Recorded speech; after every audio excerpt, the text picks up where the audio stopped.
Hello and welcome to Newswire. I'm Ayza Omar.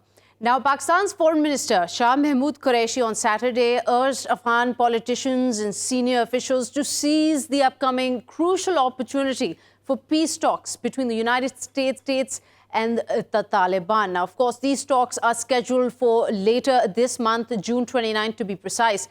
There were 57 senior Afghan politicians and delegate members who attended a meeting this weekend at the tourist resort of Murree in Pakistan. In attendance were Gulbuddin Hikmatyar, who arrived in Pakistan the first time since he cut a deal with the Afghan government back in 2016, which effectively ended his 20-year self-imposed exile. Also present in this Bhurban conference, as it is being called, part of the Lahore process, was Ata Noor Muhammad, a powerful Afghan leader from the north. Also, there was Ms. Fawzia Koofi, who's currently serving as a member of parliament and vice president of the National Assembly. She'll also be joining us a little later to discuss what the conversations she had during the conference. Also, part of this delegation was Mr. Hanif Atmar. He's a key Afghan presidential candidate and former national security advisor. I would like to play here while our correspondent Essa Naqvi is also a part of the show today, speaking to Mr. Hanif Atmar, what Mr. Hanif said. Insecurity, terrorism, poor relations between the two states are our common problems. We need to address them. And for that, the presence of Afghan political leaders today, with the two representatives also from the government, our ambassador and the chair of the Peace Council, in fact, is evidence to the fact that we want to have better, sustained and constructive relations with Pakistan. We welcome the new chapter that was announced today by the foreign minister, and we fully support any effort that will improve relations between Pakistan and Afghanistan, and second, to advance the peace process. Now, specifically to expectations, obviously they need to be discussed at the meeting to reach consensus, but as far as I can speak on behalf of those that I represent, two important expectations we have. One is the implementation of the APAPS, the Afghanistan-Pakistan Action Plan for Peace and Solidarity. Both states committed themselves to a series of measures for security, for peace, for economic cooperation, for military-to-military cooperation, and a series of very important commitments have been made. Now is the time to implement them. So no more rhetorical and lip service. It's time for implementation on both sides. It's time for implementation on both sides, Hanif Atmar there. And so we will be discussing today Pakistan's role in bringing peace to the region, how the neighboring countries are seeing Pakistan's role now. And this coming ahead of the 7th round of talks between the US and the Taliban. How can the Taliban best utilize the opportunity for regional alliances? So I'd like to welcome our guests at this point. We have joining us today from the Islamabad studios, our correspondent, Mr. Essa Naqvi. Welcome to Newswire. Also here in the Lahore studios, we have Lieutenant General Ghulam Mustafa, an analyst, an expert on the region. And also from Peshawar, we have journalist Mr. Rahimullah Yusufzai joining us today. Thank you so much to all of you for taking part in this discussion here on Newswire. Essa, I'm going to go straight to you. You were part of this conference, the Bhurban conference. What's your take on it? What did you see? What was the sentiment like on the ground?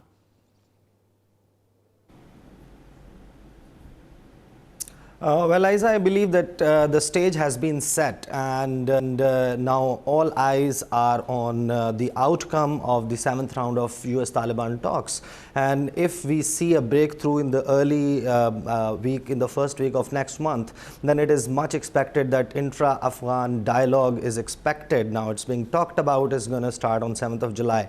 And now what we saw in the conference the other day, there was a broad-based consensus among the Afghan Afghan leaders, although there were not like all the stakeholders that are involved, but more than 18, like around 18 political parties and factions, their groups were being represented at the press conference. Around 57 delegates from these groups were there, and there was a consensus across the table that this conflict must end, and there should be a political roadmap with all the regional and global powers playing their role.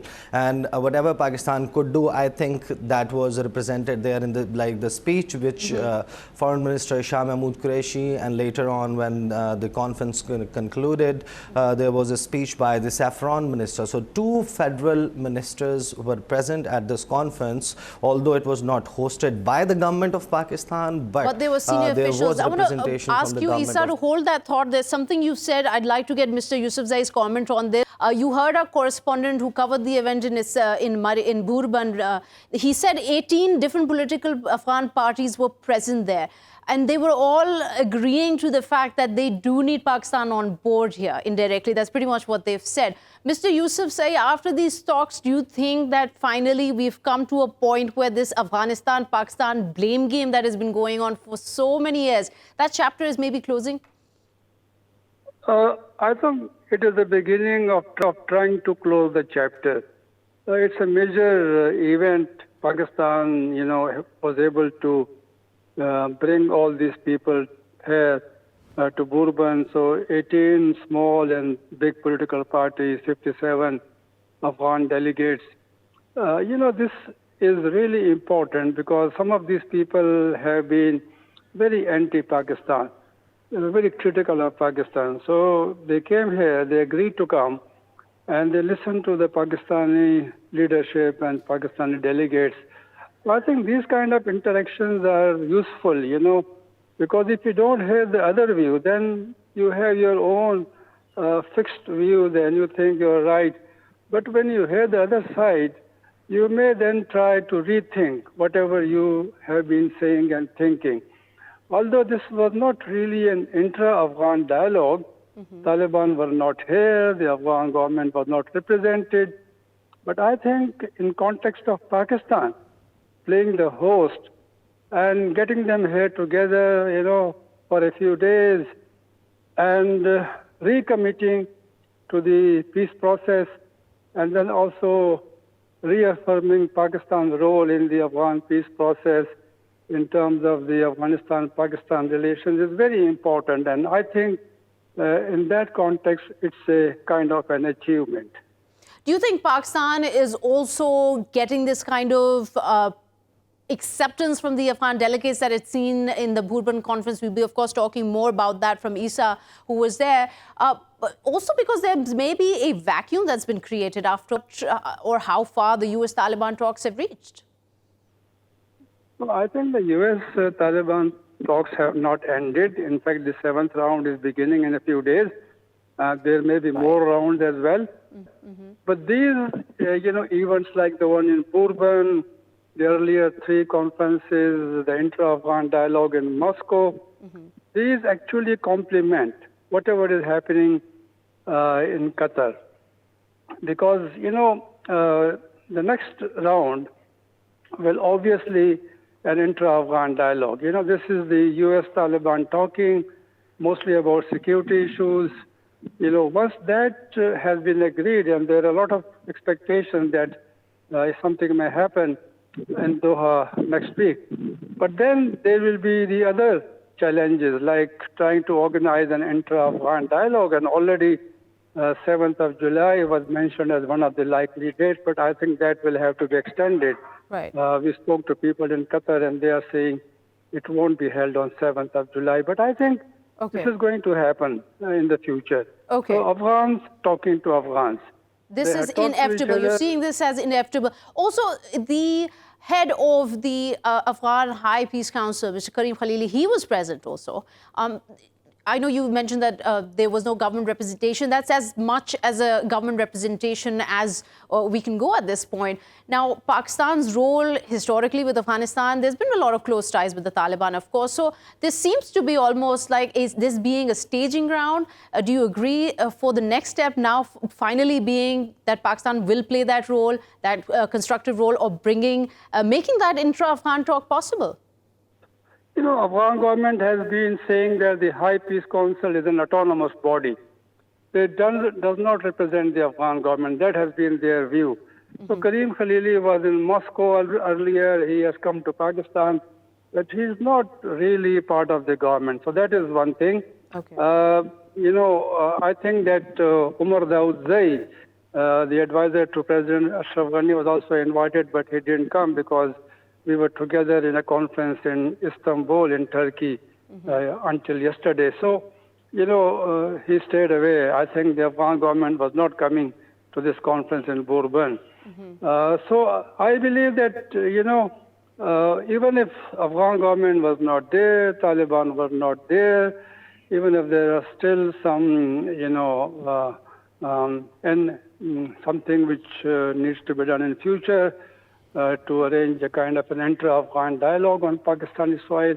These efforts will continue. This is an ongoing process. And Pakistan, should be playing a role. Until now, we were gradually pushed into the background because everything was happening in Qatar. Right. Pakistan did not have a seat at the table. But I think that they cannot ignore Pakistan. Pakistan has been able to, to put its contribution, and this Bhurban conference is going to, give a bigger role to Pakistan in the peace process. All right. Thank you so much, Mr. Yusufzai, for taking out the time and giving us your opinion on this. Let's come to you, Lieutenant General. We've heard what Essa told us about the sentiment on the ground there in the conference. You've heard Mr. Yusufzai. Let's talk about Pakistan's approach to this before we delve deeper. There were a lot of different factions representing the Afghan sort of community. Do you think Pakistan's finally made a very mature approach in getting everybody concerned on the table at the same time? I think one thing that we must realize that peace in Afghanistan, I think the most affected party is Pakistan, and it's After critical for Afghanistan, Pakistan. of course. No, I would rate Pakistan as probably needs it more than Afghanistan. Really? Yes. Why is that? Why? Because whatever is happening in Afghanistan, there is a war economy going on, and there are warlords making money, and there is a drug trade which is going on, there is a weapons smuggling which is going on. For them, it's a business. But for Pakistan, it's a matter of life and death. So that is one thing that I've always been saying, and that is what Pakistan has been able to prove. Two things. One, bringing Taliban on table with the Americans wouldn't have been possible if Pakistan had not put its full weight behind it. Number two, getting these people over here again proves the point to these people also, and also to the world, that Pakistan is critical. You take out Pakistan from this, and there is no peace process in Afghanistan. As far as how and where are we going from here now, I think it will take a bit more time, more than I think what we think. Whereas Americans are pushing for intra-Afghan dialogues, Taliban are not ready as yet. And last time also when Zalmay Khalilzad made a statement, the Taliban came out very openly. He said, first we need to understand that the Americans, all other forces must leave this region. Right. And we will talk to them. Taliban fare is that under the umbrella of Americans and NATO forces there, once they're under pressurized, those kind of talks are not going to last. And they feel that because they are now in a position, they can dictate terms when the intra-Afghan dialogues take place in absence of the international forces. There is a problem there also. Right. So some kind of agreement, I hope it is reached now that we reached Doha this time. This event is not happening in isolation. Our Prime Minister was in Saudi Arabia, he met the Afghan president. And I believe there was a big breakthrough when the Prime Minister talked to him. He is now coming to Pakistan on 26th. That is immediately after this. After these talks, yep. Amir of Qatar was here. Qatar, as if the country which is actually initiated or taken over the American-Afghan Taliban dialogue. Right. So a lot of back-channel talks, you're saying, are taking place behind or parallel to not just the US-Taliban talks here, but also this Bhurban conference. Let me quickly go back to Essa in our Islamabad studios. Essa, what else was highlighted while you were speaking to various delegates on the ground, while you spoke to Mr. Hanif also there? What other crucial factors did you get a sense of play a major role in this cooperation that we are seeing evolving between Afghan and Pakistan?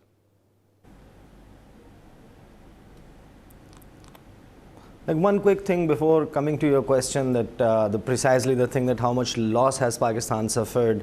When there was time that Gulbuddin Hikmatyar was making a speech at the conference, he said that if not more, Pakistan has equally suffered due to the war in Afghanistan. So that was the kind of consensus, and that was the kind of feeling at the conference, that they did believe, all the people who were there at the Bhurban conference of the Lahore process, that Pakistan has equally suffered, and they consider Pakistan's role very important for resolving this. And also this conference has taken place at a time that now, as we speak, in a few days, on 27th of June, Afghan President Ashraf Ghani is also expected in Islamabad.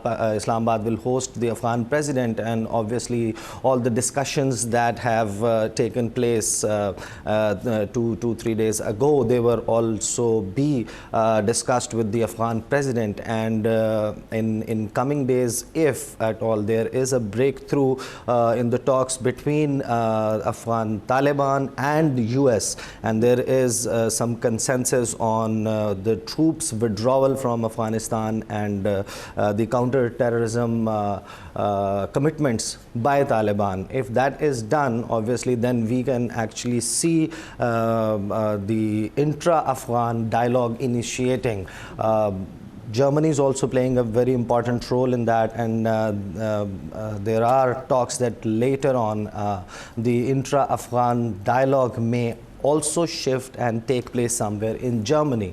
And I think the talks are at such a stage where, like, if you have certain timelines being discussed, that if this happens, then this process is going to start, and if there are talks, then definitely there is some progress on that. Zalmay Khalilzad has been shuttling from one capital to the other, meeting with all the stakeholders, and then he's being very positive about the likely outcome later on. At least on the face of it, he's very positive about it. And what we saw in the last 1 week and what we are going to see in the coming week, Pakistan is actually playing its role. Pakistan is playing its role. I ask you to hold that thought. We are now joined by Ms. Fawzia Koofi. She's an Afghan politician. She's joining us right now from Islamabad, as she was also part of the Bhurban conference here. Welcome to Newswire, Ms. Fawzia. We're just talking about the significance of these talks. What significance do they hold to you? How do you feel now that they've concluded? Okay. On the importance of the talks, I think there is a consensus in Afghanistan to end the 40 years of war and conflict. And I think that the Pakistan can play a vital role in keeping the security and changing the situation in Afghanistan. And therefore, it is vital for us to ensure that we are engaged with Pakistan, to ensure that Pakistan is, playing its role in peace and security in Afghanistan.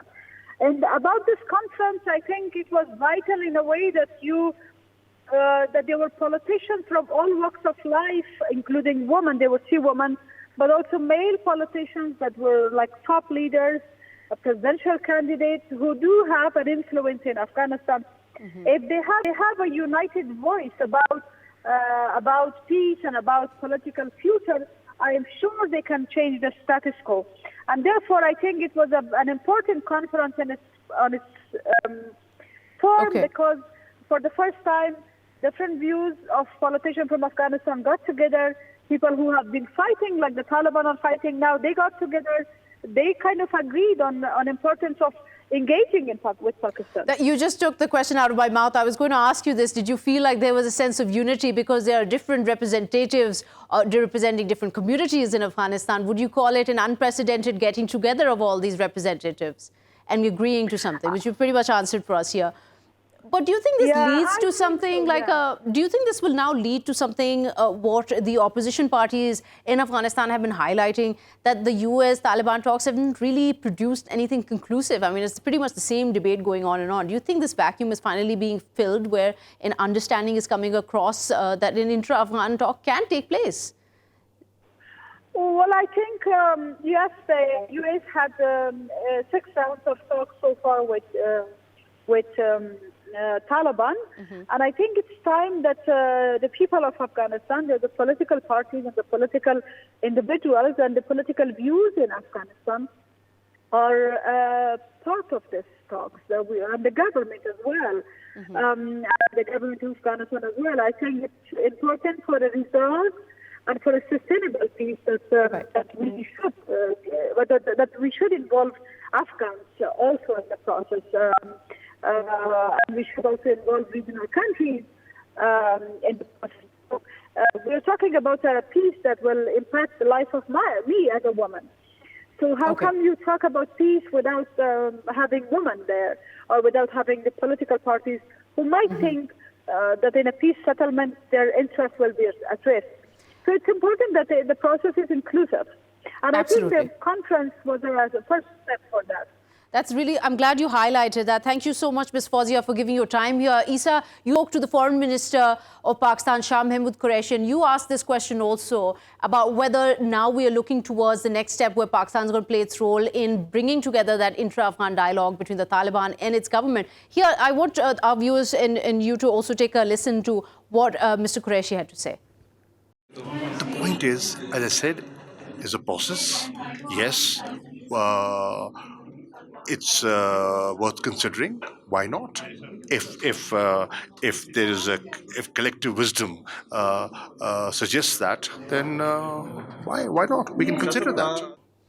So, Lieutenant General, let me ask you this. To me, he looked pretty much like he was being very cautious about the fact that he doesn't say something that he's not supposed to say. What's your take on this? There's obviously got to be more than just this Bhurban conference taking place here. Yes, this is what I was trying to say earlier. This conference by itself is an indicative of one thing, that Pakistan is finally being recognized by those people who have so far been accusing Pakistan of everything. That Pakistan's sincere efforts in bringing peace to Afghanistan is critical. This will not lead to inter-Afghan dialogue immediately. If you must understand, Afghans are probably, like the Chinese, the Japanese, are the most difficult people to negotiate with. And they can negotiate till cows come home without coming to a point. So there has to be a patience. We should be optimistic but patient about the whole thing. Then there are interests involved. Afghanistan, as I see it right now, is not an independent entity by itself. There is an American and NATO influence. There is this Indian influence. And let's not forget that right now, there is an Iranian influence there. There is a huge Russian influx back again. And the Chinese in the background. So the players who can actually bring the whole thing pressure to bear, they have yet not gotten together to talk out the whole thing. That's because they were never brought to the table there. So that is where the whole thing will be decided. Because you have to give 2 kinds of guarantees, that the Taliban and those fighting, warring factions will drop their arms, or they not fight anymore. And second, Afghanistan has to be rebuilt, there has to be a lot of money. Right. Those things, somebody has to ensure that. And that is something that wasn't being talked about. That is not being talked about. So unfortunately, we've run out of time for this part of the show. Thank you so much, Essa, for joining us in the Islamabad studios, giving us an update of what unfolded in the Bhurban conference. We'll be back after this short break.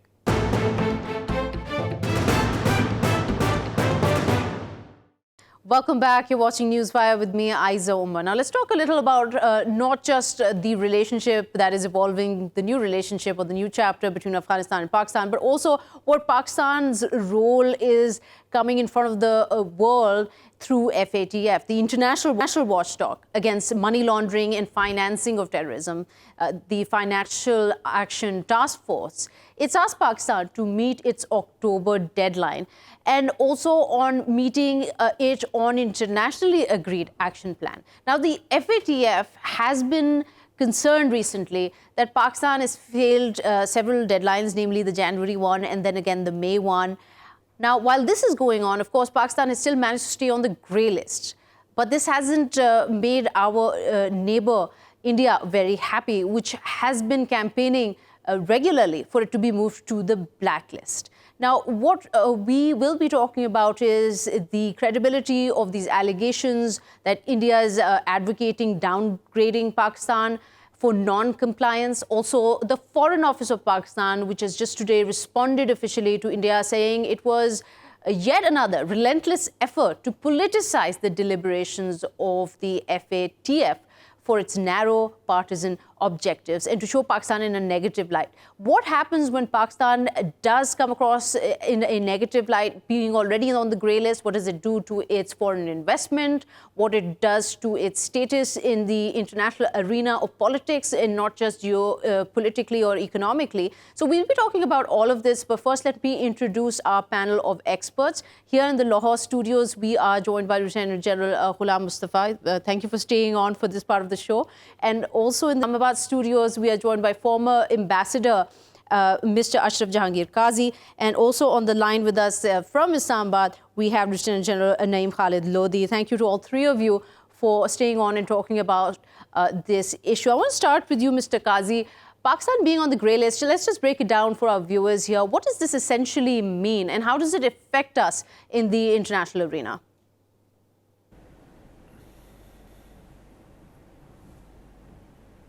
Well, being on the grey list means that the international community or the countries which are part of FATF do not believe that Pakistan exercises adequate control over counter-terrorism financing and anti-money laundering.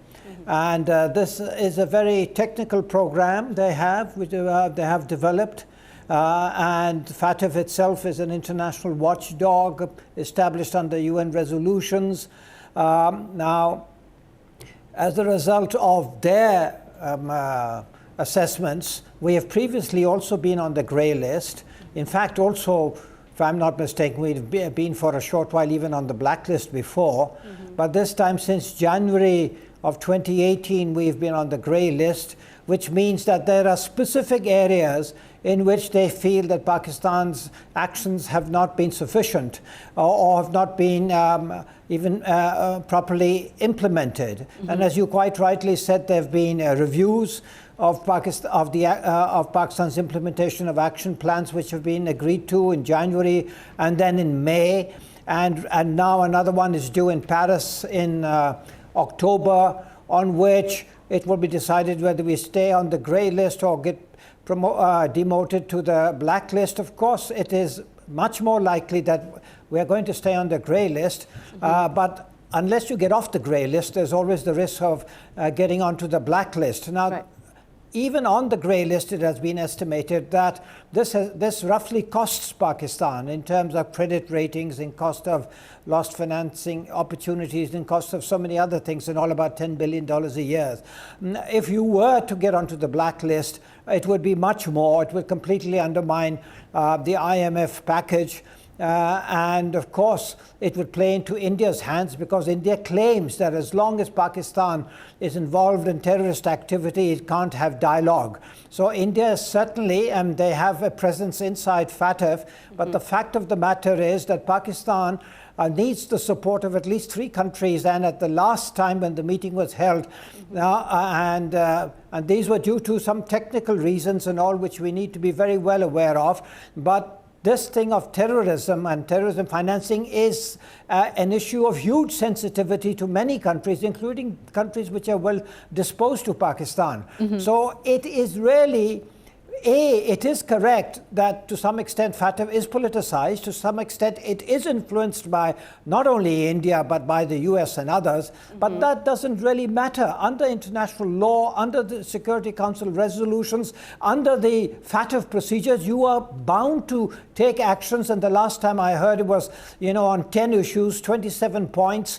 And they acknowledge that we have taken action on a number of points, but they've also listed a number of things where they feel feel that we don't have what they call is a proper understanding in order to properly implement the obligations that we've undertaken. And unless by October we are able to put in a much better performance, we are not likely to be taken off the list on October. But we can certainly avoid the blacklist. And then next year, we should get off the blacklist altogether. Once that happens, then India's accusations against Pakistan on account of terrorism will lose credibility. If it doesn't my happen, question really is, sorry, Mr. Qazi, I'm cutting you here, and I want to bring in Lieutenant General Lodhi here. I want your take on this.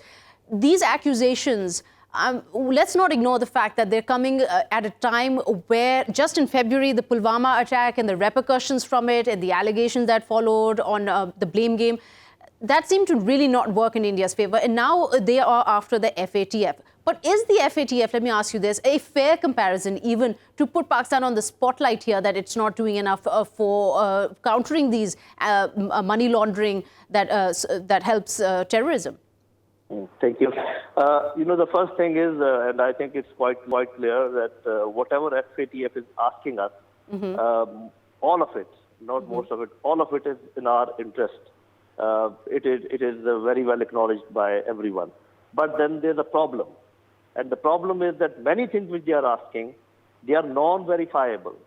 And I give you one example. For example, not funding the terrorist or not funding anyone illegally, no transfer of money illegally from one country to another, coming into Pakistan, coming out, going out of Pakistan. For example, if somebody from Dubai or Saudi Arabia calls a brother or some relation in Pakistan and tells him, please give such and such person so much of money and I will take care of it over here or whatever it is, what can you do? What ability Pakistan government has or the state of Pakistan has to find out that how it has happened, when it has happened. So the thing is, here, this is the problem that where it can be exploited politically, because you can keep on saying that we have done this, we have done this, and somebody can keep on saying, no, you haven't done that and you haven't done that. So just the verification process, because whenever something is exposed to public debate, as we are debating, it should be very clear to us that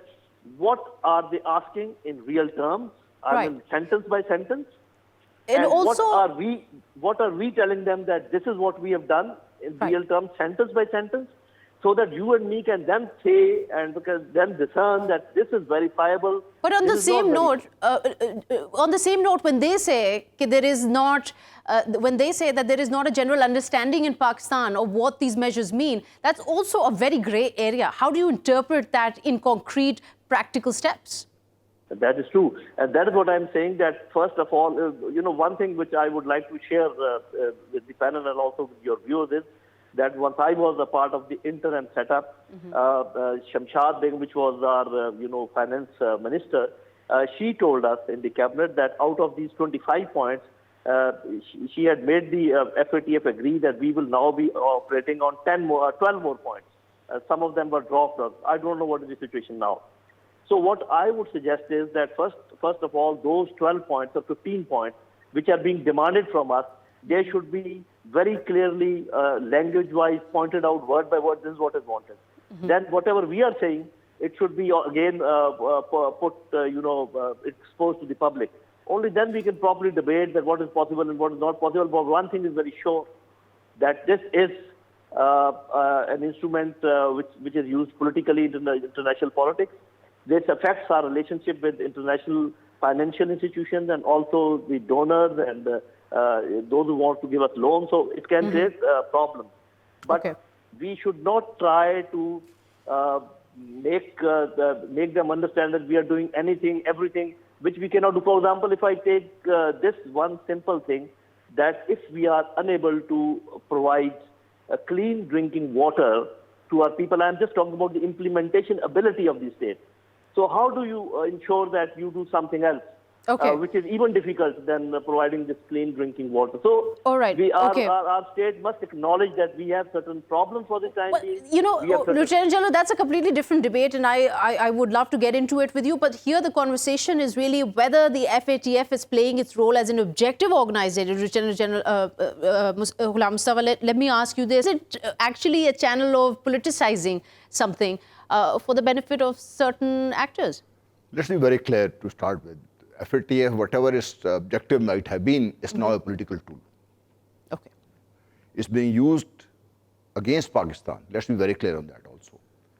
And let's also be very clear that the goalpost, every time you are there, it's shifted because they have made it very clear that Pakistan doesn't understand. They take us for imbeciles.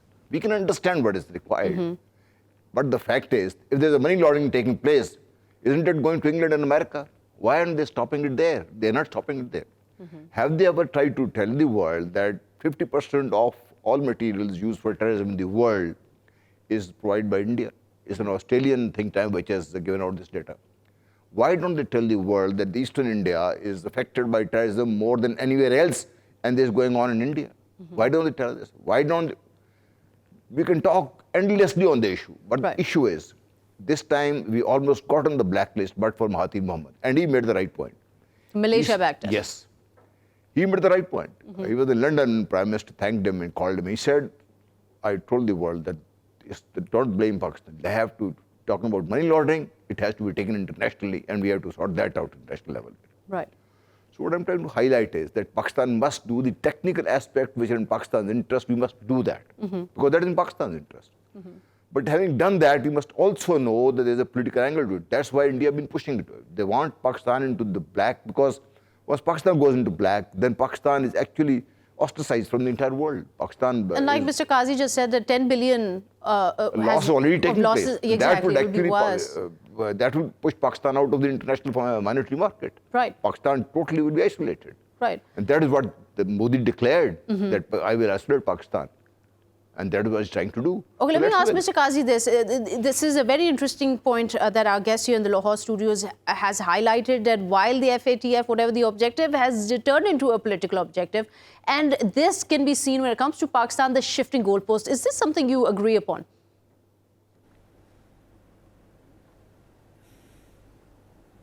Yes, I agree that it is politicized. I agree that Pakistan is seen in a certain light by a certain segment, important segment of the international community.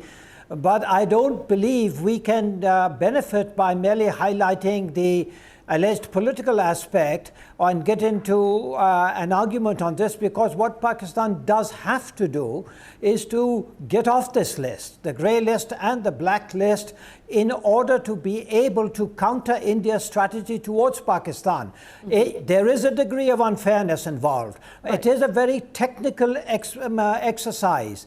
This technical expertise to a great extent does exist in our ministries of finance and in the Foreign Office. I've had the pleasure of interacting with them and getting to appreciate their degree of knowledge there. They also know of the political angles, but you know, we simply have to get off this these lists in order to expose India's policies in Kashmir. Otherwise, if we are seen in a certain light and we are on these black lists and all, then our point of view, even when correct, will not carry the credibility that our arguments deserve. No, but Mr. Qazi, I don't agree with the approach here. I don't think that it is being questioned whether Pakistan should be following these recommendations, the 10 new recommendations that have come through from the FATF, that we need to what do you call it, come through with in order to get off the grey list and not go on the blacklist. And let me here again involve our other guest in Islamabad, Lieutenant General Lodhi, who's still on the line. The question really is that doesn't the credibility in the eyes of the FATF for Pakistan get affected when those members continuously highlight the weak spots or the sort of sensationalize almost where Pakistan is lacking? Because like Mr. Qazi said, this is a very technical process and it's a step-by-step process. It's very hard to bring everybody under the net of money laundering. True.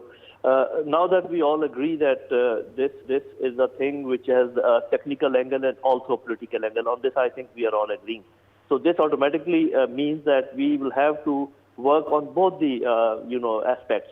The technical aspect, we should keep on trying to make proper arrangements where money is only passed through proper channels and all that. But at the same time, probably we'll have to work more on the political side. One, to convince our friends like China, Turkey, Indonesia, and others that we are doing our best, and rather than convincing at the forum that we should keep on doing, of course, we must, in private also tell them this is what we are doing, and we should also try to convince them that it has got political angles and you've got to help us, and I think only then it will work. If we keep on just trying to satisfy everyone, that will not be possible. So I suggest that we keep on doing the technical things, which are in our own interest also. That's pretty much also what Mr. Qazi is saying. Thank you so much, Lieutenant General, joining us from Islamabad here. Mr. Qazi, coming back to the conversation we were having with you earlier about the kind of steps that Pakistan needs to take. Is Pakistan right now in a position to be able to beat that October deadline, or do you see within itself some sort of hindrances that it faces?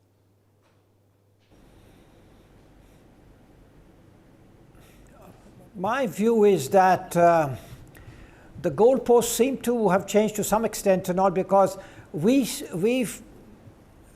going by certain statements, we seem to believe that if we don't get on the blacklist in October, that's some kind of victory over India. Actually speaking, it's no victory for Pakistan unless we get off all the lists, because otherwise our diplomacy gets constricted, the image of Pakistan remains negative, and the points of view that we are able to back with credible arguments has no audience, because we are then painted by these colors of being involved in activities which come under these UN resolutions to do with terrorism and terrorist financing. We need to get off those lists. We need amongst ourselves to know exactly what we need to be doing, both technical and political. We need to reorder our priorities so that Pakistan can involve itself in two things: building a new Pakistan, as the government claims is its major project, and building an environment, both regional and international, that enables the government to build the new Pakistan for the people of Pakistan. If we get locked into these matters, and we will merely be falling into India's trap, and despite any number of letters being exchanged between the leadership, India will be able to tell the world, how can we have dialogue with a country that remains on your list, whether grey or black? We need to counter India's diplomacy. We need to open up the field for Pakistan so that our options are maximized and we can... All right, Mr. Qazi, thank you so much for giving us the time here on Newswire to talk about this. I want to come back to you and highlight again, it seems like a vicious cycle. You can't get out of it by ignoring one or the other. If we don't keep in mind what our relationship with the US has been, is currently, what our relationship with India is right now, all of these have got to affect our standing within the FATF. Of course. I mean, that's where the ambassador has said, and Naeem also said, that there is a political angle to it. Right. Having said that, I think we all agree that the technical aspects, they must also be publicized internationally, that these are the things that we are demanded, people are demanding from us. Right. This is what Pakistan has done. Come and verify it from us. There are few things which cannot be verified. Of course, the entire world knows that can't be verified. We need to do that because that is good for Pakistan. That is good for Pakistan's people. Once we are able to tell the world that Pakistan has complied with the technical requirements, that is when Pakistan can, of course. But you see, this is one question I asked Mr. Qazi also earlier, or was it Mr. Lodhi, was that, is this index even something to completely depend on? I mean, because there are other indexes for corruption, for money laundering, that don't even evaluate on the same basis as the FATF, and they put Pakistan in a better position. So we cannot ignore or isolate, or can we, the political aspect of this? Oh, no. You have to work political angle more, frankly speaking. If I were to look at it, you have to work the political angle more, because if Americans want today, you can be off the grey list within no time. Right, because there's no question why Pakistan would want to stay on this. I mean, we are getting hit. I mean, it will be foolish to expect that Pakistan is totally gone haywire. Right. And they don't understand that we have to get off all the lists. Absolutely. For Pakistan's interest. Pakistan understands that. Okay. But having said that, Americans want it today, you'll be off tomorrow. That's it. We've run out of time here. Thank you so much for joining us here in the Lahore studios, and also Mr. Qazi for giving us your time and opinion on this. We've come to the end of the show. We will see you tomorrow. Till then, goodbye.